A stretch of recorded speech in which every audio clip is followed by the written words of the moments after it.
Assalamualaikum warahmatullahi wabarakatuh. So finally, UMNO meluluskan pindaan perlembagaan. Sudah sampai ke peringkat ROS. Pindaan yang akan membolehkan pemilihan parti dibuat selepas PRU.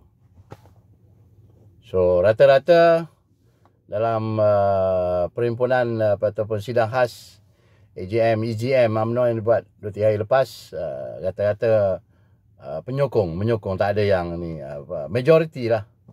Majoriti menyokong, walaupun mungkin ada suara-suara yang tidak berapa setuju, tapi kalau dilihat hasil daripada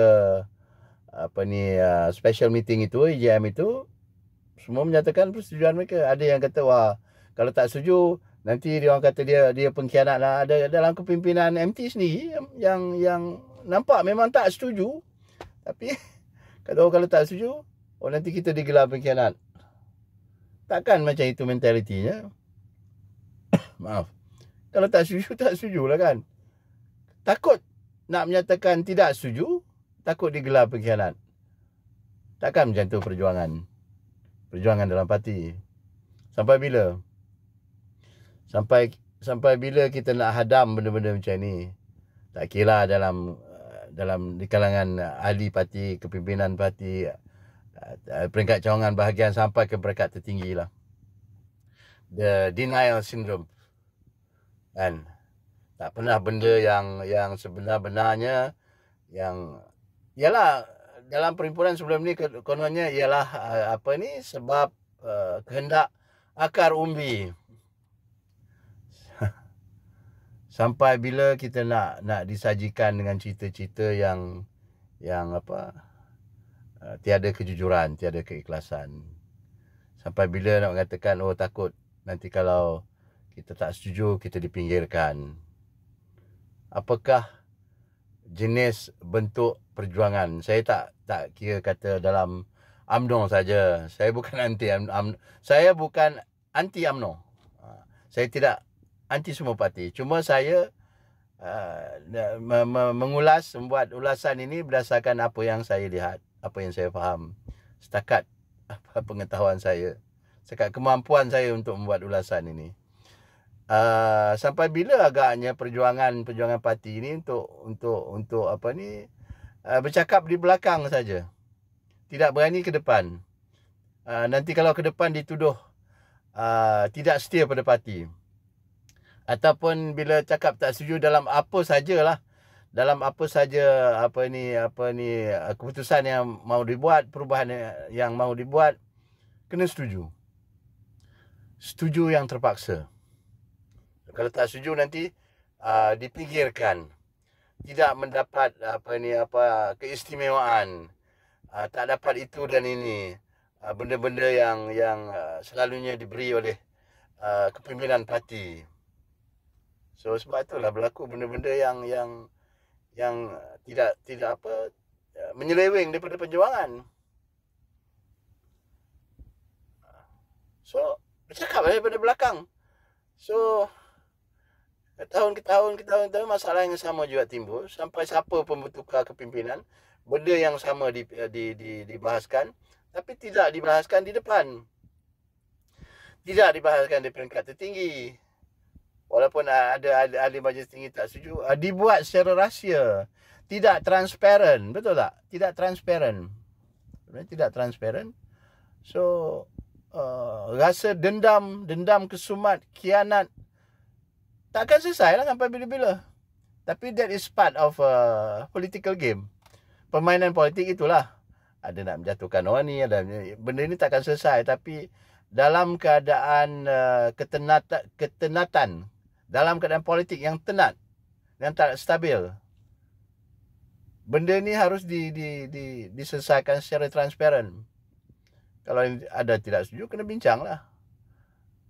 Benda ni banyak, bukan sekarang je berlaku pasal denial syndrome ni. Dulu pun ketika ditanya macam mana keadaan kita sekarang, kalau dulu BN, okey Datuk, everything is under control. Sedangkan tidak under control pun. Tapi untuk memuaskan hati kepimpinan, kita beritahu itu semua ada kontrol. That's what the leaders want to hear from you.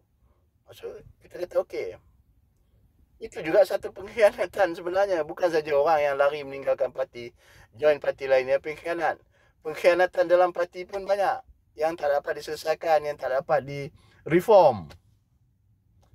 So sekarang ni kepimpinan tak boleh tengok orang yang against the party, against the policy, against the dasar-dasar, against pada cadangan-cadangan atau pandangan, kena diambil kira. Dan orang yang yang memberi cadangan, kalau di luar kita panggil whistleblowers ni, jangan dipinggirkan. They should be in the team untuk improve whatever yang you want untuk menjadikan parti lebih kredibel. Bila ada orang yang komplain, tak boleh disisihkan.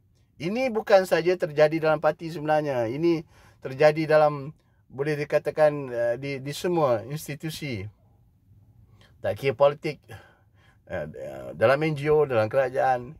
So maknanya you have to go along. You have to tag along.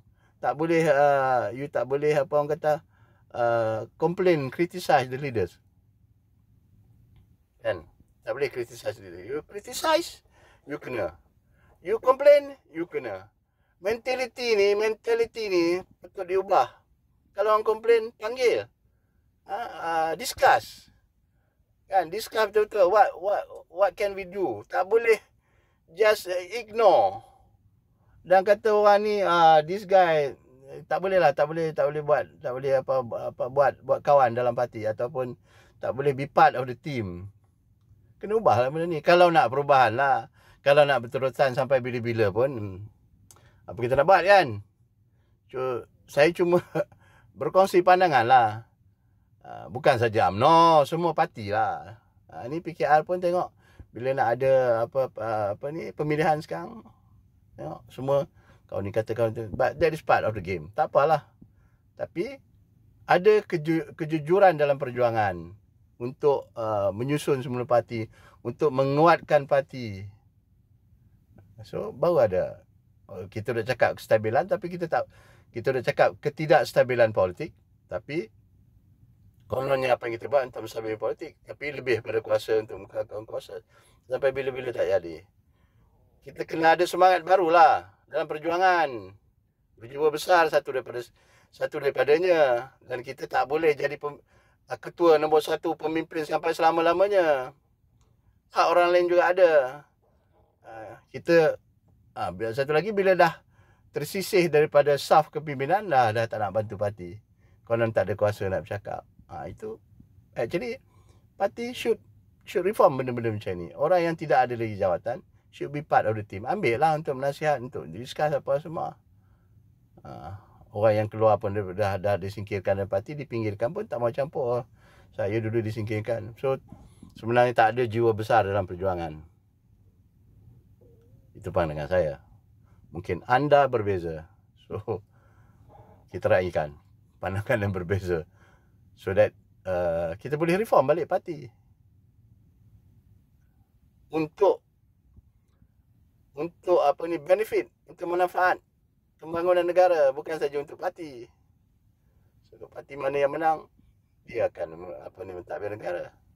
So kalau ada betul kejujuran dalam perjuangan, dia contribute to the pembangunan negara also.